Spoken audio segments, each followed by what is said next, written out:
केंद्र त्रिकोण राजयोग।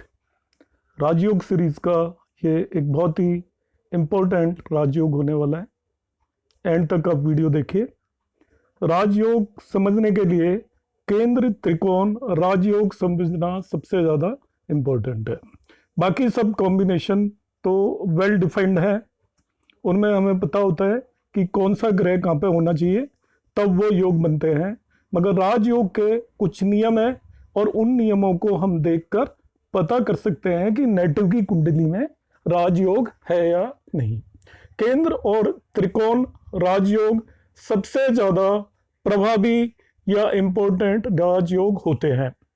तो इन राजयोगों को हम किस तरीके से देखेंगे, इनके क्या फल होंगे, ये इस बात पर हम चर्चा करेंगे आज। आप वैदिक एस्ट्रोलॉजी सीखने में इंटरेस्ट रखते हैं और यदि आप शेयर मार्केट में इन्वेस्ट करते हैं तो हमारे इस चैनल को आप सब्सक्राइब कर सकते हैं। उससे आपको अलग अलग तरह की इंफॉर्मेशन टाइम टू टाइम मिलती रहेंगी। आगे बढ़ते हैं हम। ये एक लग्न कुंडली ली हुई है नेटिव की, किसी की भी लग्न कुंडली में। और दो कई तरीके के भाव होते हैं, हाउसेस होते हैं। उनमें जो सबसे ही इंपॉर्टेंट हाउसेस होते हैं वो होते हैं केंद्र और त्रिकोण। तो यहाँ पे आप देखिएगा, ये हाउस नंबर 1, 4, 7 और 10 काउंटिंग करेंगे तो 1, 4, 7, 10। तो यहाँ पे आप देखेंगे क्वाड्रेंट फॉर्म हो रहा है, इनमें चतुर्भुज जैसी स्ट्रक्चर बनी हुई है। इन चारों भावों को केंद्र बोलते हैं और ये विष्णु स्थान भी माने जाते हैं। ये कुंडली के स्तंभ होते हैं, कुंडली इन्हीं पर टिकी हुई होती है, हम ऐसा कह सकते हैं। जैसे एक बिल्डिंग उसके फाउंडेशन पर टिकी होती है। अब ये एक भाव 5 और ये आपका 9, 5 और 9, इन दोनों भावों को त्रिकोण या ट्राइन बोलते हैं। इनमें एक भाव 1, ये बहुत इंपॉर्टेंट है। इसकी काउंटिंग त्रिकोण में भी की जाती है, केंद्र में भी की जाती है। इसे हम लग्न भाव बोलते हैं। तो हमारी कुंडली का सबसे इंपॉर्टेंट भाव लग्न भाव होता है। तो मैंने आपको केंद्र बता दिया। भाव 1 लग्न भाव है, उसे हम केंद्र भी कह सकते हैं और त्रिकोण भी कह सकते हैं। 4, 7, 10 केंद्र है, 5 और 9 आपके त्रिकोण है। अब राजयोग बनते कैसे हैं? ये जितने भी भाव हैं इनके लॉर्ड होते हैं, स्वामी होते हैं।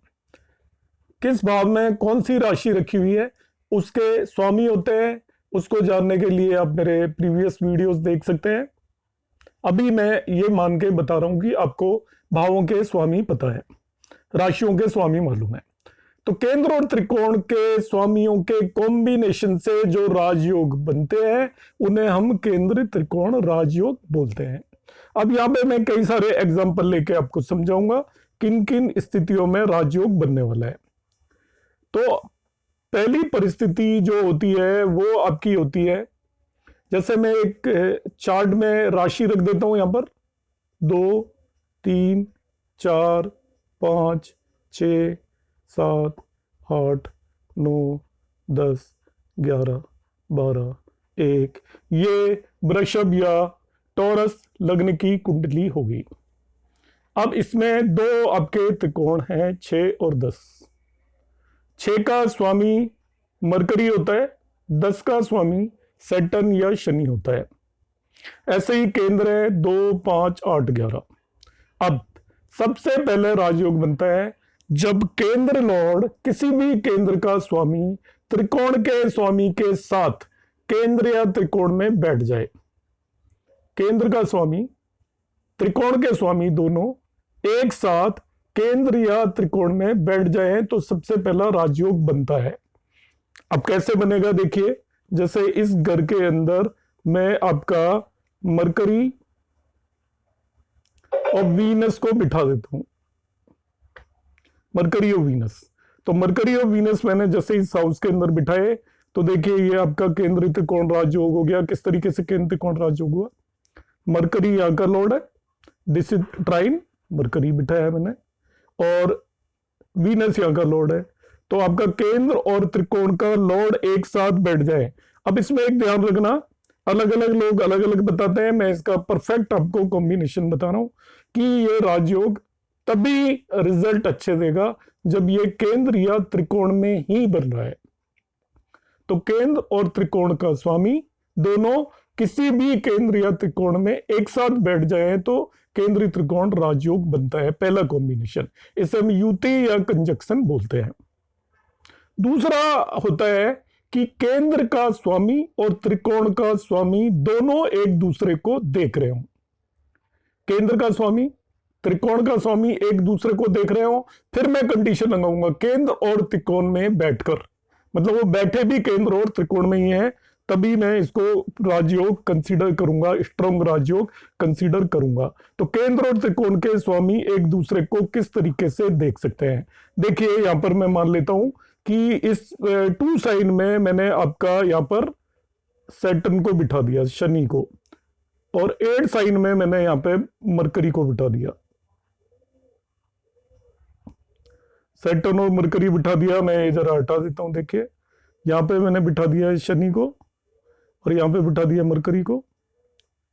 अब मरकरी तो आपका त्रिकोण का स्वामी है और सैटर्न हालांकि त्रिकोण का भी है मगर इस केंद्र का स्वामी है। अब ये शनि और मरकरी एक दूसरे को 7th एस्पेक्ट से देख रहे हैं, तो ये आपका एस्पेक्ट का राजयोग बन गया।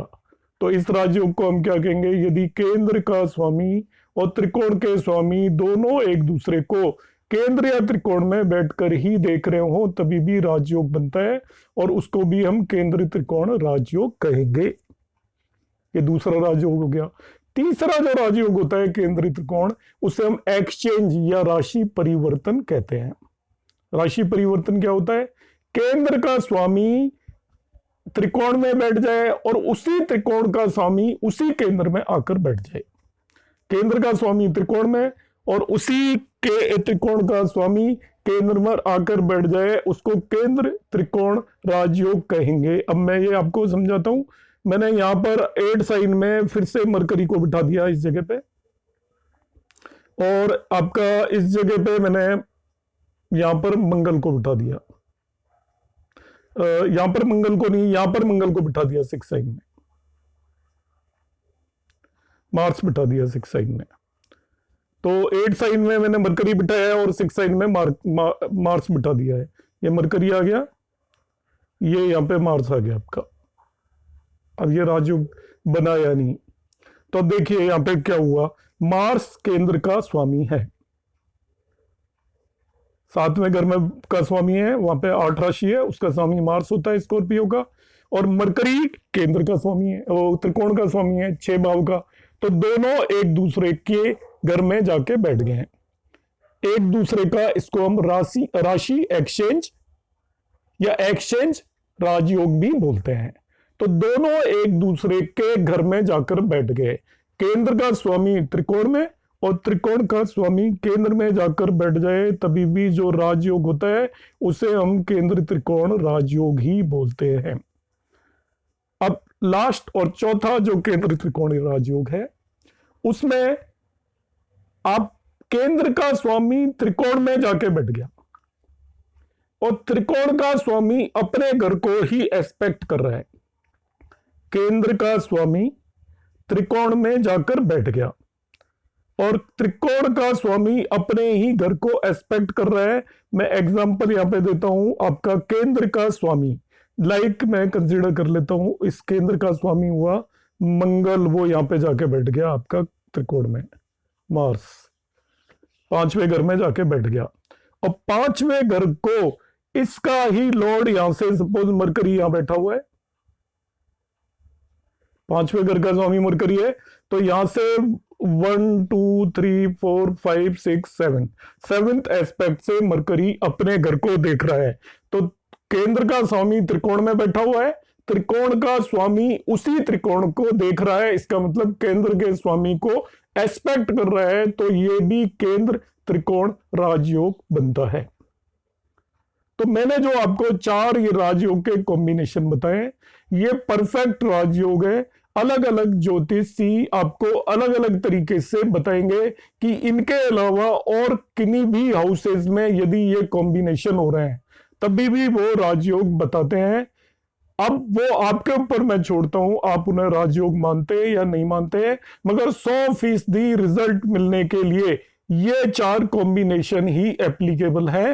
बाकी केसेस में भी यदि केंद्र और त्रिकोण के स्वामी एक दूसरे के साथ बैठे हैं, एक दूसरे को एस्पेक्ट कर रहे हैं, एक दूसरे के साथ राशि परिवर्तन है, या आपका लास्ट वाला केस है जिसे हम क्षेत्र परिवर्तन बोलते हैं, क्षेत्र दृष्टि बोलते हैं, इन सभी केसेस में भी आपका राजयोग लगता है, मगर उस केस में आपके परिणाम या फल 100% नहीं मिलेंगे, उसमें कुछ कमी आ जाएगी।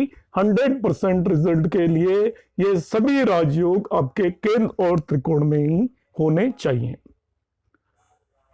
तो आज मैंने आपको ये इंपॉर्टेंट केंद्र त्रिकोण राजयोग बनाया है। तो अगले हम वीडियो में और राजयोग लेकर आएंगे। आप देखते रहिए और शेयर करते रहिए चैनल को, जिससे ज्यादा से ज्यादा लोगों को इसका फायदा मिल सके। धन्यवाद।